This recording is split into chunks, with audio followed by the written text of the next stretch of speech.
também, sejam muito bem-vindos. Depois vocês dão um abraço aí, para as pessoas, tá? Que tá do seu lado, essas pessoas que estão vindo pela primeira vez. Quando acabar o culto também, vocês recepcionam as pessoas aí com um abraço caloroso. Amém? Sejam muito bem-vindos. Amém? Então vamos estar começando mais um tempo em que a gente vai aprender, um tempo em que a gente vai estar aprendendo mais do direcionamento de Deus para nossas vidas aqui nessa terra. Amém? Você que pode abrir, eu quero que você deixe sua Bíblia aberta no seu aplicativo, porque a gente vai estar lendo, expondo hoje um texto. Então a gente vai ler devagarzinho, pouquinho em pouquinho, e a gente vai estar junto expondo esse texto. Está em 2 Reis 5. 2 Reis 5. Acho que muitos já ouviram ou conhecem pelas músicas, pelas histórias, sobre a cura de Naaman, né? Então a gente vai falar hoje sobre essa cura, aquilo que traz para as nossas vidas no dia de hoje, aquilo que nós precisamos aprender. Mas hoje eu vou começar uma série com vocês, uma série onde eu vou dar o tema Orgulho Nunca Mais. Diga aí para o seu irmão, para o seu vizinho, fala assim: orgulho nunca mais. Orgulho nunca mais. Amém? Diga mais uma vez: orgulho nunca mais. Orgulho nunca mais. É isso aí, gente. Isso vai ser a nossa série, Orgulho Nunca Mais. Então, dentro dessa série, dentro do orgulho, existem algumas manifestações em nosso meio, em nosso corpo. E eu quero falar um pouco dessas manifestações que existem no orgulho. Uma das manifestações é a mentira, outra, insatisfação, inveja, aprovação e aceitação, ofensa e falta de perdão, o vitimismo, a arrogância e a autossuficiência. O orgulho, ele traz esses pontos para as nossas vidas. E durante essa série eu vou pegar esses pontos e a gente vai trazer perante a Bíblia para a gente entender se a gente tem algum orgulho dentro de nós. Se a gente tem algo que precisa ser mudado, transformado dentro de nós. A palavra orgulho, ela significa sentido de prazer, grandeza de satisfação com propósito de valor, com a própria honra. Isso é a palavra em si. Mas quando ela traz para o ser humano, quando a pessoa é orgulhosa, é um outro tipo de significado. O que é? Não reconhece os seus erros. Aquela pessoa que nunca está errada, que ela traz um argumento e ela acha que aquele argumento é 100% certo. Não aceita a ajuda das pessoas. A soberba e a arrogância, ela traz para dentro do seu coração a vaidade, o egocentrismo. Tudo isso faz parte do orgulho. Eu pergunto para você aqui: quem é que reconhece o seu orgulho? Levante a mão. Quem é que é orgulhoso? Se você reconhece o seu orgulho, é porque você está num passo, em um propósito de transformação. Porque a primeira característica que o orgulhoso é, qual a primeira característica? Ele não reconhece que é orgulhoso. A primeira característica do orgulho é o cara que não reconhece o seu orgulho. E quando você reconhece o seu orgulho, você então entendeu que você tem algo que precisa ser transformado. Então nós precisamos entender isso. E esse orgulho do ser humano, para quem estudou psicologia, para quem sabe um pouco dessa área da mente, vai entender que talvez, se não for a área do ser humano mais difícil de ser cuidado, de ser transformado, é o orgulho. Porque ele entra no seu coração e ele tem várias partes no seu corpo que o orgulho, ele começa a colocar coisas, cegueiras, tanto espirituais quanto cegueiras na mente, em que nós não enxergamos aquilo que nós precisamos ser transformados. Isso, então, o orgulho é uma das coisas mais difíceis de ser trabalhado no ser humano. O orgulhoso, ele não aceita confronto, pois não enxerga suas falhas, ele não aceita estar errado. E dentro disso, traz todos aqueles pontos que eu falei no começo. E esse orgulho acaba afastando pessoas. você não consegue lidar com certas situações, você se afasta, você traz para dentro do seu coração e você se afasta de problemas. Às vezes você vai ter uma discussão com alguém, você se afasta, você abre mão daquela discussão, você abre mão de algo sem conseguir então entender a outra pessoa, sem então conseguir entender o que a pessoa viveu, o que a pessoa pensa. Então a gente já mesmo em nossas situações, em nossa vida, nós afastamos as pessoas, nós afastamos confronto, porque nós não conseguimos trabalhar o nosso orgulho, nós não conseguimos aceitar que nós estamos errados, nós não conseguimos enxergar, porque muitas das vezes você olhar uma nuvem, você vai ver talvez um cordeirinho, outra pessoa vai olhar aquela nuvem, vai olhar um leão, mas são a mesma coisa, só que são comunicações em que o orgulho cega, porque não está indo conforme você está vendo, conforme você está enxergando. Então acaba afastando as pessoas. O grande desafio para uma pessoa orgulhosa é a humilhação. Ninguém aqui gosta de ser humilhado, ninguém gosta de ter que pedir perdão, de ter que reconhecer o seu erro. Muitas das vezes o orgulho é tão forte que mesmo às vezes você estando certo, você não consegue ir até a pessoa e pedir perdão, porque muitas das vezes não é a questão de você estar certo ou errado, mas a sua atitude de que reconhecer que talvez a pessoa não enxergue aquilo que ela está fazendo, ou você não entende aquilo que a pessoa viveu, aquilo que a pessoa cresceu. Então nós começamos a olhar aquilo e julgar aquilo sem entender o propósito de vida das pessoas. Eu falei aqui para algumas pessoas, acho que foi na GC, em que eu estava vendo alguns vídeos, relatos de pessoas no Hamas lá, aquele povo em que, cara, é muito forte. Eles pegavam a mulher, abusaram da mulher, vários homens, enfiaram a mão dentro da mulher, arrancaram o útero da mulher na mão. Eu comecei a chorar quando eu comecei a ver os relatos, as coisas que eles fazem com as pessoas. Você começa a ver que o mundo está vivendo, mas eu não julgo aquela pessoa porque ela cresceu num ambiente em que o caminho em que ela cresceu é daquela forma, ela aprendeu que isso é o certo. Eu não posso julgar a pessoa. O que eu preciso fazer então é orar pelaquela pessoa. Eu preciso então cuidar daquela pessoa para que ela comece a enxergar aquilo que ela está fazendo, aquilo que ela está sendo direcionada para o lado errado. Eu não posso chegar e ficar condenando a pessoa. Eu preciso amar a pessoa e mostrar aquilo. Eu sei que isso é muito forte, mas é algo que está acontecendo no mundo. Na China, um dos missionários da Lagoinha, ele relata as coisas, as perseguições que acontecem na China. Que nós aqui, em um ambiente em que nós podemos estar adorando o Senhor, sendo transformado. Muitas das vezes a gente fica parado, estacionado, queremos buscar coisas, queremos buscar dinheiro, queremos buscar sossego. E eu falei também em que eu conheço pessoas que são muito, têm de tudo, mas espiritualmente falando, passam muitas dores, muitas dificuldades.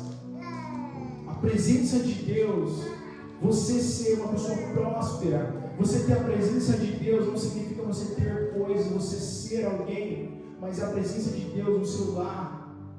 Antigamente você vê aqueles relatos das mulheres de Coca, que a presença de Deus era com elas tinham revelação escura. Você via que elas não tinham nada. Há um tempo da minha vida, eu fui em favelas, minha mãe e meu pai implantaram uma igreja em uma favela. Eu relatei aqui que a gente ia em uma casa que eu fui, que era escada de barro. E cara, você vê tudo aquilo, a presença de Deus era ali, tão forte, palpável. E muitas das vezes a gente tem tudo, mas a gente não trai a presença de Deus. Talvez por orgulho, você começa a ver nas cartas de Apocalipse, Laodiceia era uma igreja que tinha tudo, era próspera, mas a presença do Senhor não estava sobre aquela igreja, porque eles sabiam que eles não precisavam de mais nada. A dependência não precisava ser dependente de Deus, porque eles tinham tudo que eles precisavam. E o orgulho, isso precisa ser transformado na nossa vida. Então a humilhação, talvez você precise se submeter ao seu marido, se submeter a pessoas mais novas, a menos experientes, ter que pedir perdão, ter que reconhecer o seu erro, a humilhação. Olha só o que eu vou falar aqui para vocês. Muitas das vezes nós achamos falhas nos outros para ter argumentos, para não ouvir ninguém ou esconder o nosso orgulho, as nossas falhas através dos erros das pessoas.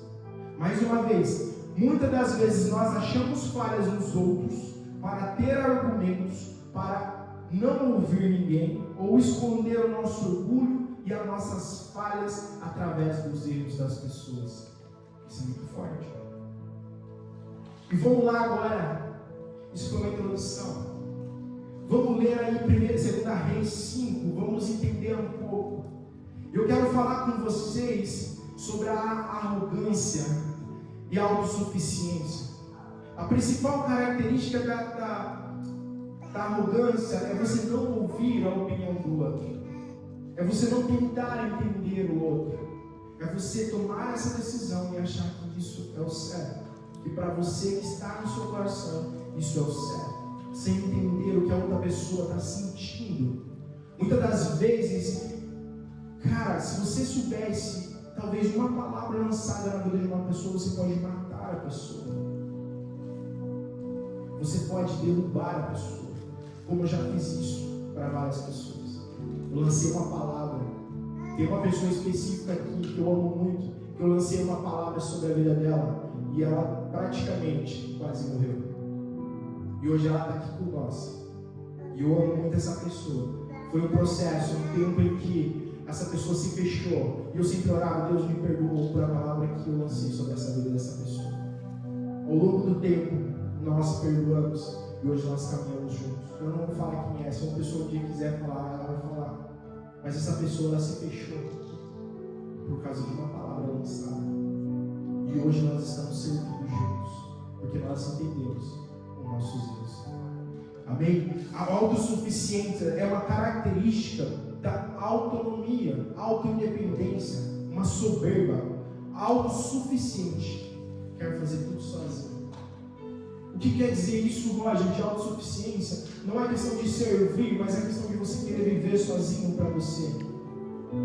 Autossuficiência em que eu não preciso de mais ninguém para ser feliz. A autossuficiência em que eu não preciso de Jesus para seguir a minha vida. A autossuficiência em que eu estou fazendo algo que conforta o meu coração, que ativa coisas em minha vida que eu não preciso de mais nada.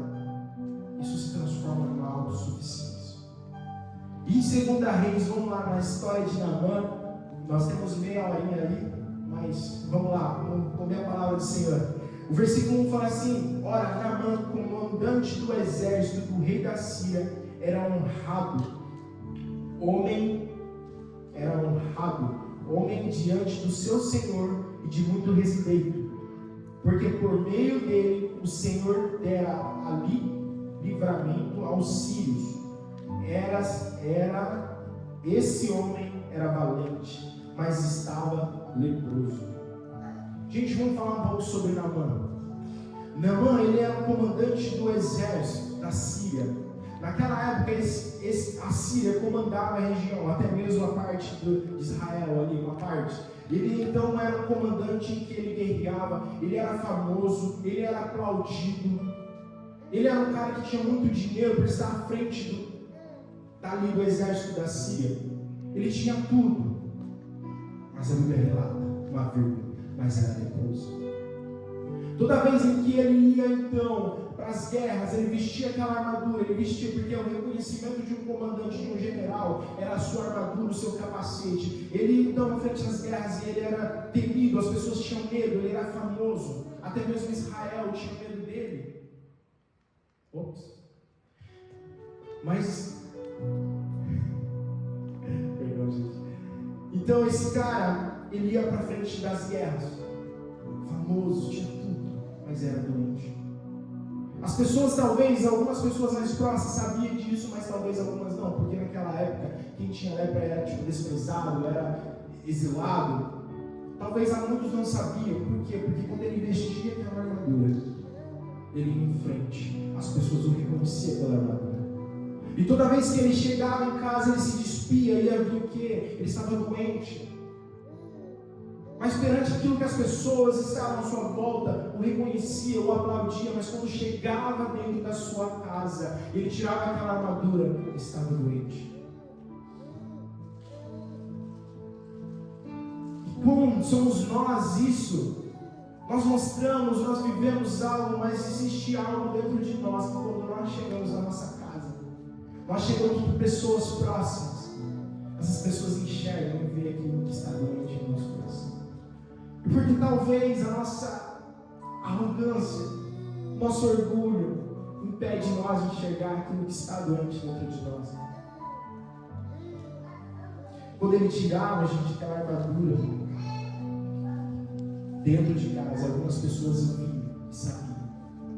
E eu pergunto para você, o que tem escondido atrás dessa armadura que está sobre a sua vida? O que está escondido dentro de nós que precisa não somente relatar dentro de casa, mas nós buscarmos algo para ser transformados e curados? O versículo 2 e 3 fala assim: saíram tropas da Síria à terra de Israel e levaram presa uma menina que ficou ao serviço da mulher de Naamã. Disse esta à senhora: quem dera o meu senhor estivesse diante do profeta que está em Samaria, ele o curaria da lepra. Gente, vamos parar uma pausa aqui. Naamã, ele conquistou uma parte de Israel. Ali ele trouxe uma menina de Israel para ser a sua serva, para estar na sua casa como escrava. Tirou ela do meio em que ela vivia, no meio em que ela estava ali adorando a Deus, porque em Assê não podia adorar o Deus de Israel, ele era outros deuses. Então tirou de tudo e colocou ela enquanto ali para ser serva.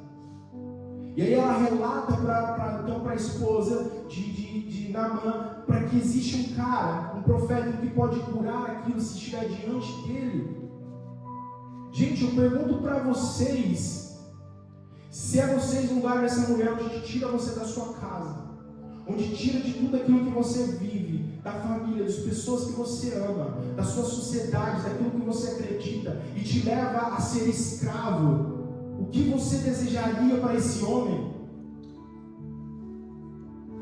E ela fez o quê? O que nós faríamos no lugar dela? O que nós declararia para Naamã? Você me fez tudo isso para mim, para minha família, para tudo isso? Que honra! O que nós falaria? O que nós desejaria se algo estivesse acontecendo? Se simples coisas em que nós vemos, fazemos em pessoa, nossa mente acaba declarando algo que não deveria. Mas imagina essa mulher. E ela fala o quê? Ela ajuda. Ela entende, ela vê. Porque quando ela foi raptada, quando ela foi ali, despojo de guerra, o que ela viu em Naamã? Um general de guerra. Mas quando ela entrou na casa de Naamã, ela viu a sua doença, a sua enfermidade. Então ela fala ali para a mulher de Naamã, para que se ela estivesse diante do profeta, ele seria curado. Versículo 4 está falando: Naamã foi ao seu senhor, ele disse que a menina da terra de Israel havia falado. Respondeu o rei da Síria: vai, anda, e enviarei uma carta ao rei de Israel. Assim Naamã partiu, levando consigo talentos de prata, 6.000 ciclos de ouro, 10 mudas de roupas finas. Entregou a carta ao rei. Então o rei de Israel dizia: logo que chegar a ti esta carta, saberás que eu te enviei, Naamã, meu servo, para que o cures de sua lepra. Ou seja, a menina falou que sempre precisava estar diante do profeta, mas ele foi ao rei da Síria, onde ele era adorado, onde ele tinha portas abertas. Muitas das vezes nós estamos doentes, mas nós começamos a ir aonde o nosso ego, onde a gente é adorado, onde a gente é reconhecido, nós começamos a ir buscar ajuda nesse lugar. Ele foi onde as portas estavam abertas. Ele foi onde ele era adorado, onde ele era reconhecido. E o rei da Síria ali, ele não deu a cura, mas ele deu uma carta em direção à cura.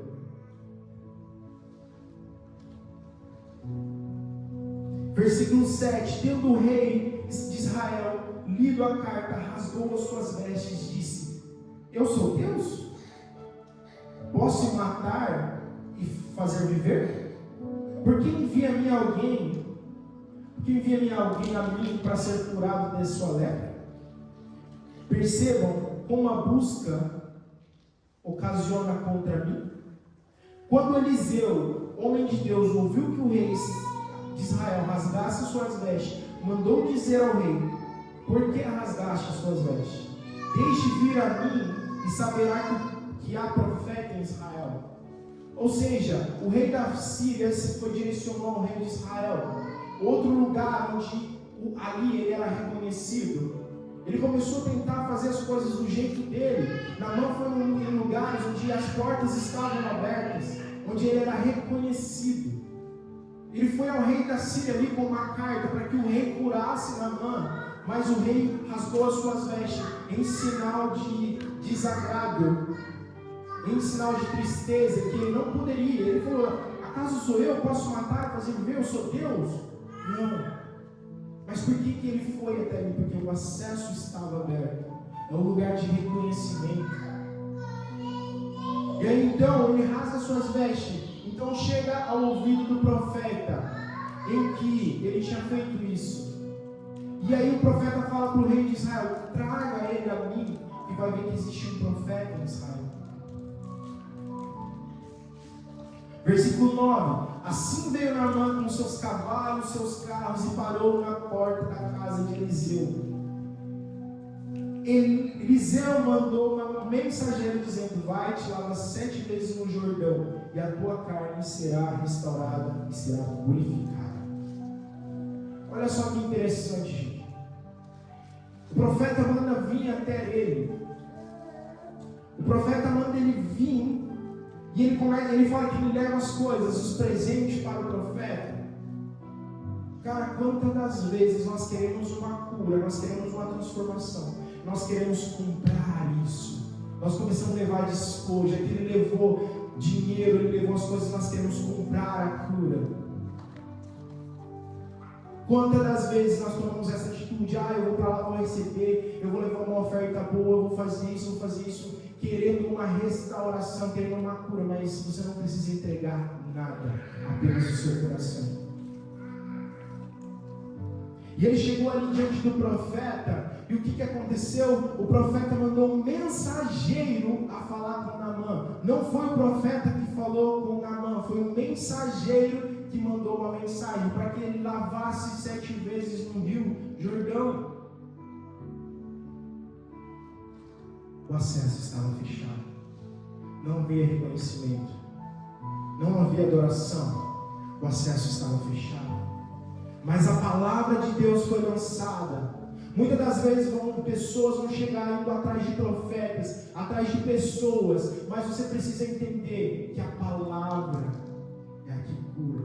É a palavra que direciona, não é homens, não é pessoas, mas a palavra de Deus é que entra na sua vida, no seu coração, e Ele te direciona.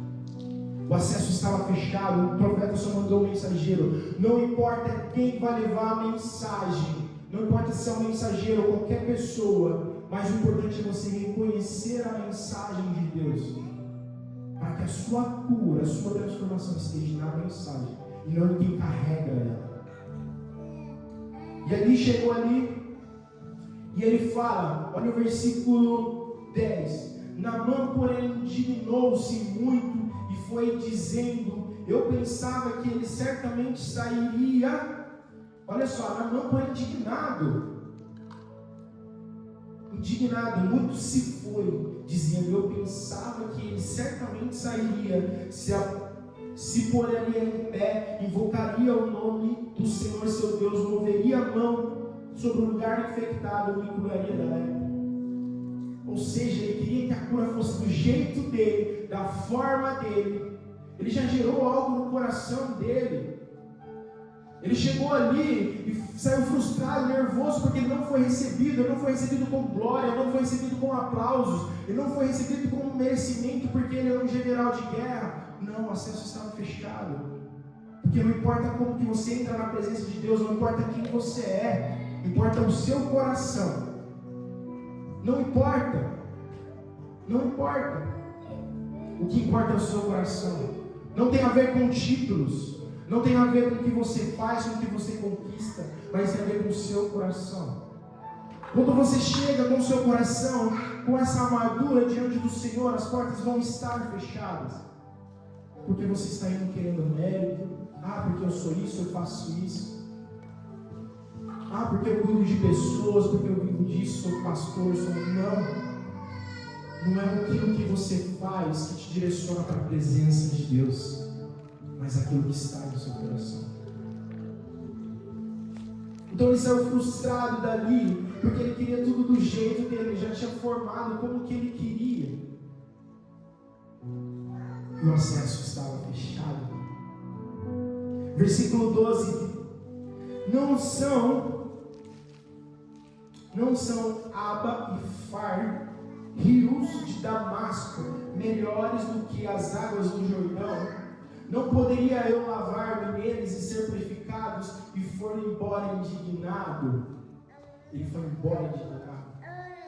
Gente, o que ele está? Ele está querendo fazer as coisas do jeito dele e está saindo murmurando porque não foi da forma que ele queria que fosse. Quantas das vezes somos nós murmurando porque as coisas não saem do jeito que nós queremos? As pessoas à nossa volta não são transformadas do jeito que nós queremos. A nossa vida às vezes não é do jeito que nós queremos. Quantas das vezes nós saímos murmurando em cima da palavra que foi lançada em nossas vidas? Quantas das vezes a palavra é lançada, a palavra entra no seu coração, na sua mente, mas quando você sai daqui, você não anda sobre a palavra que foi lançada, você anda conforme o seu orgulho, conforme aquilo que você quer viver. Nós precisamos ter esse coração. Naamã queria. E aí ele fala assim: não são rios mais limpos? Esses rios eram um pouco mais distantes, ele era em Damasco, eram rios limpos, de águas transparentes. Se você ver pelos mapas, era um pouco mais distante, mas eram rios limpos. O que acontecia no Jordão nessa época? Pessoas estavam ali lavando animais, era uma água suja, era uma água que as pessoas lavavam suas roupas, era uma água em que havia pessoas próximas. Olha só, Naamã, um general de guerra, pensou: cara, aquele lugar as pessoas vão me ver, é uma água suja, eu vou ter que me humilhar naquele lugar. Não são as outras águas mais limpas, mais distantes das pessoas, ninguém vai me ver, ninguém vai estar vendo o que eu vou estar fazendo. Olha só, gente, humilhação. Ele precisava se humilhar, as pessoas iriam ver ele ali entrando naquele rio sujo e se banhando. Um general de guerra reconhecido, um cara rico, tendo todo o dinheiro, entrando naquele lugar para muitos impuros, suja. E quantas das vezes nós precisamos se humilhar para que a glória do Senhor venha sobre as nossas vidas? Qual lugar que você tem que entrar ali? Talvez em um lugar sujo, talvez em um lugar onde está bagunçado, talvez em um relacionamento ruim, algo. Cara, qual a humilhação que nós precisamos entrar ali e se entregar para o Senhor, e pedir perdão, abraçar: eu errei, eu pequei contra os céus e contra a sua vida. Qual lugar que está ali que nós precisamos se humilhar para que a presença do Senhor, para que a direção do Senhor venha se estabelecer sobre as nossas vidas? Versículo 13. Chegaram-se a ele os seus servos e lhe disseram: meu pai, intimidade, se o profeta te houvesse pedido alguma coisa difícil, não terias feito? Quanto mais dizer, te lava-te e serás purificado. Olha só, uma coisa fácil, mas seria uma coisa humilhante. Uma coisa humilhante. E aí ele fala que os seus servos, e ele chama de pai. Esse pai não tem a ver com um pai e filho, mas um pai de respeito. No original, um pai de respeito. Ou seja, havia pessoas que tinham intimidade com ele, estava ali. E falou assim: é tão fácil, vai lá e se lava. Se fosse uma coisa difícil, você, com todo o seu resplendor, você iria, mas é uma coisa tão fácil. Mas era uma coisa de humilhação. Mas olha só, existem pessoas em sua volta, pessoas de intimidade, que têm te direcionado para onde? Para a direção de Cristo, para a direção de humilhação, ou para a direção do seu ego. Tem pessoas à nossa volta que são pessoas íntimas nossas, que estão direcionando a nossa vida. Imagine só, os servos dele chegassem para ele: não, você é um general de guerra, você é reconhecido, você é rico, você vai se humilhar e se lavar naquela água suja. Muitas das vezes somos nós, às vezes a gente vai pedir conselho, vai falar com certas pessoas que vai querer levantar o seu orgulho, o seu ego, e vai te levar para longe daquilo que o Senhor te direcionou. Quais são as pessoas em que vocês têm abraçado, trazido para o seu coração, para a sua vida? São pessoas que estão direcionando em rumo àquilo que é a palavra do Senhor, porque a palavra do Senhor muitas das vezes é humilhação. Muitas das vezes a palavra do Senhor é uma palavra em que nós vamos estar sofrendo. A Bíblia fala que porque você aceitou Jesus, você vai ser livre de tudo. Não. Você vai passar humilhação, você vai passar problemas, você vai continuar a vida natural. Só que existe algo que você vai estar carregando, o Espírito Santo de Deus, te fortalecendo em tudo aquilo que você vai passar. Você vai ser direcionado. E cada vez que você passa por essas situações, existem níveis espirituais que você vai subindo. Você vai aprendendo a lidar. Você vai sendo guiado pelo Espírito. E não mais as dores, as frustrações vão te atacar tão forte que vai te derrubar. Existem muitas pessoas dentro do nosso meio que estão com depressão, que estão com ansiedade, estresse.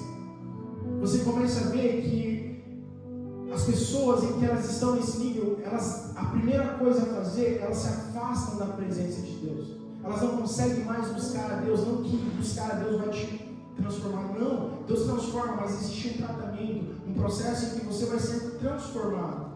Mas a primeira coisa que essas pessoas fazem, elas param de buscar a presença de Deus. Para de se relacionar com pessoas. Se relaciona com outras coisas, mas não com pessoas. Nós precisamos entender o que está dentro de nós. Talvez esse orgulho, talvez algo que precisa, autossuficiente, aquilo que está em nosso coração. Versículo 14 fala assim: pelo que ele desceu, mergulhou no Jordão 7 vezes, conforme a palavra do homem de Deus, e a sua carne foi restaurada, e se de Efraim dá-lhes um talento de prata. Momento.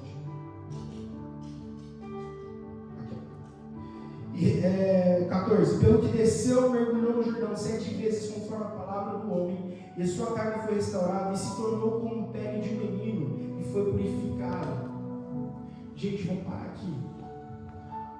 Para quem não entende um pouco, eu já assisti filmes de guerra, sabe que as armaduras são pesadas, de ferro. Para que ele mergulhasse em um rio sujo, provavelmente o rio de Jordão, podia falar que as águas não eram escuras, ele teria que se despir.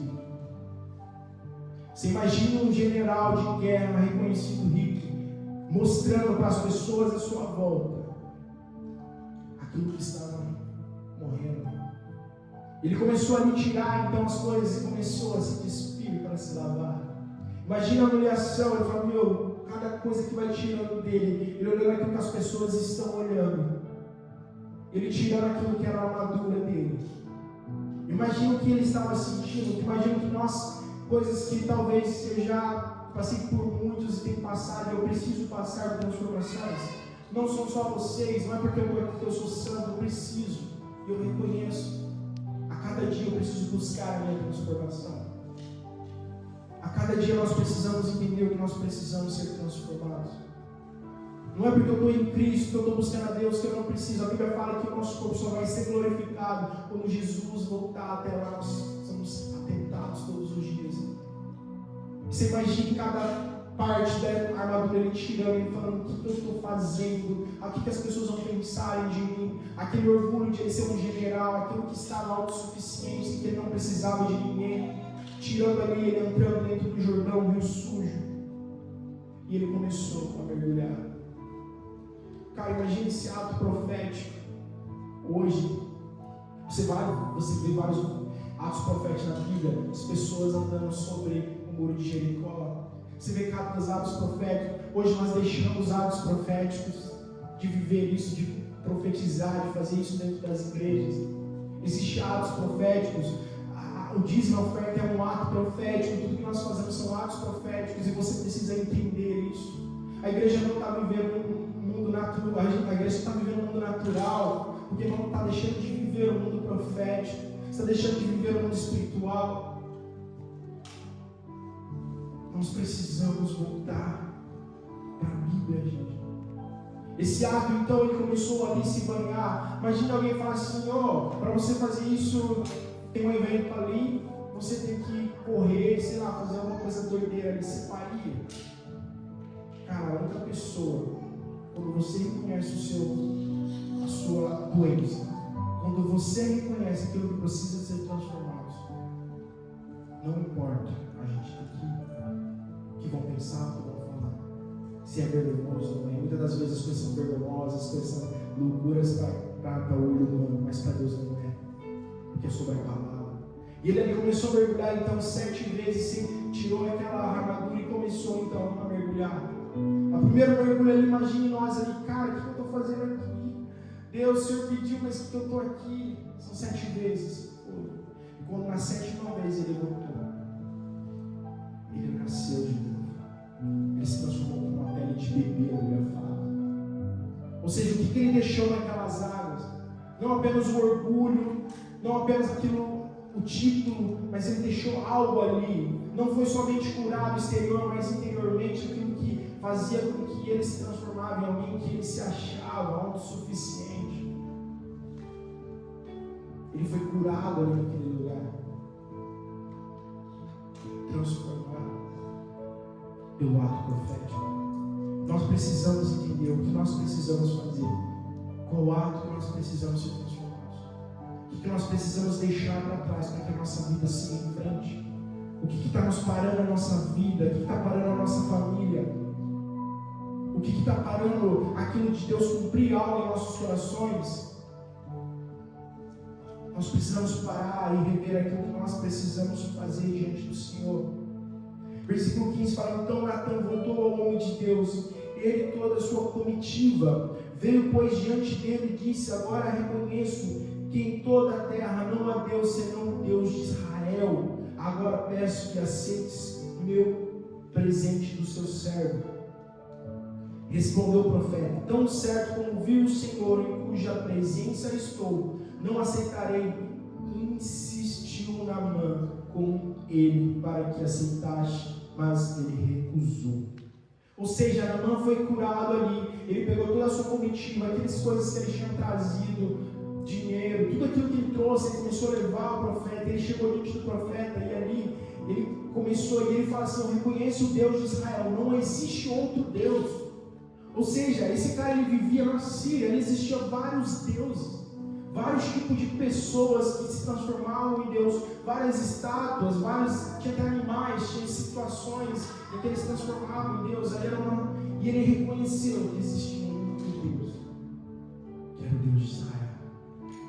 Ou seja, naquele mergulho, ele não reconheceu mais nada do que ele tinha vivido e aprendido. Ele entendeu que existia um Deus verdadeiro.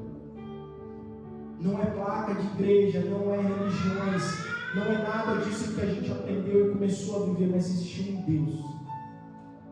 Indiferentemente, eu acredito que várias pessoas que estão dentro, vivendo em outros aspectos religiosos, que eles vão entrar no reino de Deus porque não tem a ver com religião e placa, mas tem a ver com o coração, aquilo que a pessoa está se entregando para Deus, reconhecendo quem é Jesus, reconhecendo Deus que nos trouxe vida.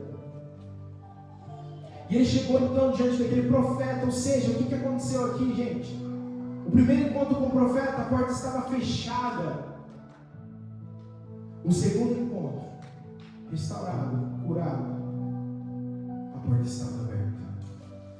O acesso estava aberto. Ele chegou com tudo aquilo que ele tinha e o acesso estava aberto. Por quê?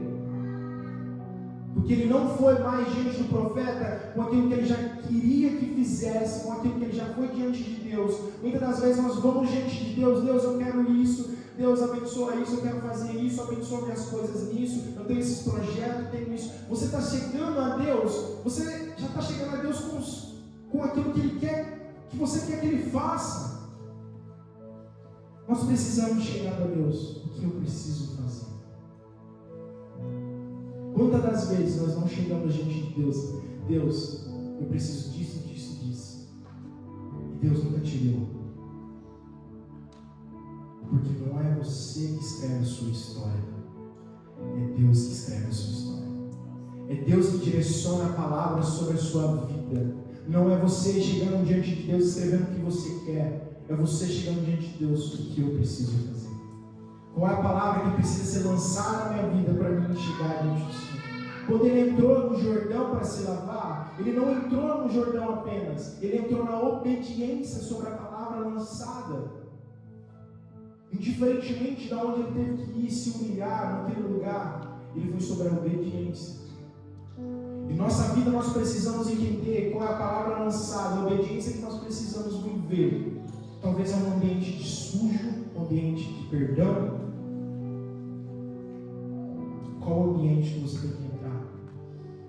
Porque eu quero entrar daqui porque aqui me faz mal, porque aqui eu me estresso, porque aqui são pessoas que para mim não dá certo. Não, gente.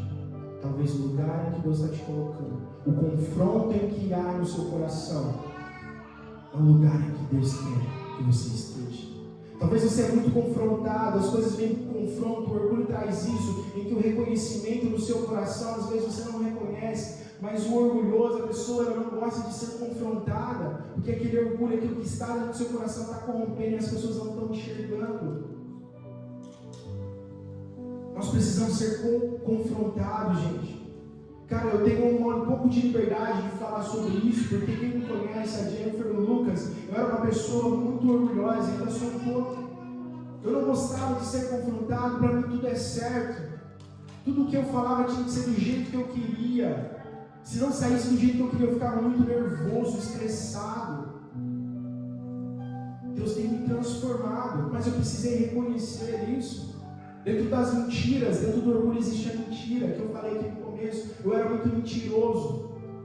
Eu acreditava nas minhas próprias mentiras. Já testemunhei aqui essa transformação que Deus fez na minha vida, de onde que veio, a revelação que Deus me deu, mas é algo que nós precisamos olhar para nós e ver aonde nós precisamos ser curados. O que está corrompendo o nosso coração, o que está afastando as pessoas da nossa vida. Quando nós reconhecemos isso, de chegar diante do Senhor, não por aquilo que nós queremos, mas diante do Senhor com um coração limpo, com uma vida limpa, em que nós vamos chegar para o Senhor: Deus, o que o Senhor quer que eu faça? O que o Senhor tem me direcionado? Me dá uma direção, o que o Senhor quer que eu faça isso? É para me comprar esse carro? É para me fazer isso e aquilo? Pede direção para Deus, não vai diante do Deus: Deus, eu quero esse carro, porque senão o acesso vai estar fechado. Quando nós chegamos, quando ele chegou diante do profeta com aquilo que ele queria, o acesso estava fechado, e ele lançou uma palavra daquilo que ele não queria. E quando nós estamos diante de Deus, às vezes Deus fala assim: quero esse carro, Deus me dá esse carro, e Deus fala não, e você vai lá e compra. Deus te dá uma direção em algo, você vai lá e faz, porque você já escreveu aquilo que você quer que aconteça. E quando os problemas vêm, as lutas vêm, as coisas começam a apertar, brigas, situações, nós começamos a ver: cara, Deus, você não estava comigo? Eu orei para o Senhor, eu coloquei diante do Senhor isso. Mas porque nós escrevemos a nossa história. Deus, às vezes nós não ouvimos aquilo. Quando o profeta Naamã escutou aquilo que ele tinha que fazer, aqui que a Bíblia fala que ele virou as costas, começou a resmungar e foi embora. E os servos então colocaram diante dele. Para eles, é uma coisa fácil, vai e faz. A palavra do Senhor, ela é simples. A palavra lançada pela sua vida é simples. Mas o orgulho, aquilo que está dentro do nosso coração, muitas das vezes essa palavra é simples. O que é simples de resolver, por causa do orgulho que está no nosso coração, se transforma em uma tempestade. E esse momento de humilhação é onde as nossas vidas padece, porque o orgulhoso ele não se humilha. Para mim pedir perdão para certas pessoas, para mim chegar diante de alguém, Deus teve que transformar muito o meu coração, porque eu era um homem muito orgulhoso. Era muito, gente. Ontem a Jennifer estava falando, foi uma reunião que a gente teve. Nossa, mas era muito chato. E realmente, eu reconheci os meus erros. Eu tenho reconhecido aquilo que eu preciso ser moldado. Mas o meu orgulho precisou cair por terra. Eu precisei chegar no acesso a Cristo. Não por aquilo que eu queria que Ele fizesse, mas por aquilo que... Não por aquilo que eu queria que Ele fizesse do meu jeito, mas do jeito dele. O que você tem chegado diante do Senhor e pedido? O que você tem chegado diante do Senhor e tem feito? Será que o acesso está fechado? Será que a palavra foi lançada? Ou será que você está indo ao encontro do profeta levando coisas, querendo comprar aquilo que Deus poderia dar? Deus não quer nada em troca, gente. Deus vai fazer as coisas acontecer. Ele não quer nada em troca. Ele só quer uma pessoa limpa e transformada. Ele chegou ali diante do profeta levando as coisas. Mas o que o profeta fez? Ele recusou as coisas. Ele não aceitou mais as coisas. Porque não precisa disso. A glória do Senhor não está sobre as coisas. A glória do Senhor está sobre o coração. A pessoa que se limpa, que vive. E em obediência, ela vai em direção à palavra lançada. Nós precisamos abraçar a palavra, tirar o orgulho de lá e viver a palavra do Senhor. E você vai ver que as coisas à sua volta talvez fiquem pior, porque Deus ainda quer fazer algo. Eu falo do Evangelho cada vez mais, cada degrau são lutas mais fortes. Cada vez que você passa, o Evangelho vai trazer situações para que você vai chegar lá no topo e vai falar assim: Deus, guardei a fé. Consegui viver isso, Jesus. Consegui passar, subir aonde o Senhor quis que eu chegasse.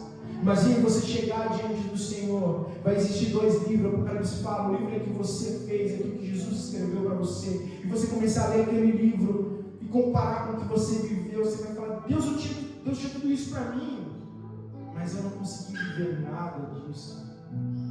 Na célula eu falei que o lugar mais rico do mundo é o cemitério, onde lá morreram sonhos, morreram empresas. O lugar mais rico é lá onde as pessoas foram enterradas, sonhos que nunca foram realizados, empresas que nunca foram abertas, gerações que nunca foram lançadas para o futuro. Nós precisamos ser lançados em direção à palavra que Deus tem lançado. Amém? Quero estar encerrando aqui, mas que você possa buscar a palavra do Senhor, aquilo que Deus tem lançado para a sua vida, qual o direcionamento que Deus tem te dado. Não olhe porque as situações talvez sejam de humilhação. Não olhe por aquilo que talvez seja um impedimento, ou você pedir um perdão, mas olhe pela palavra lançada. Olhe para aquilo que Deus quer fazer na sua vida. Amém? Se coloque de pé.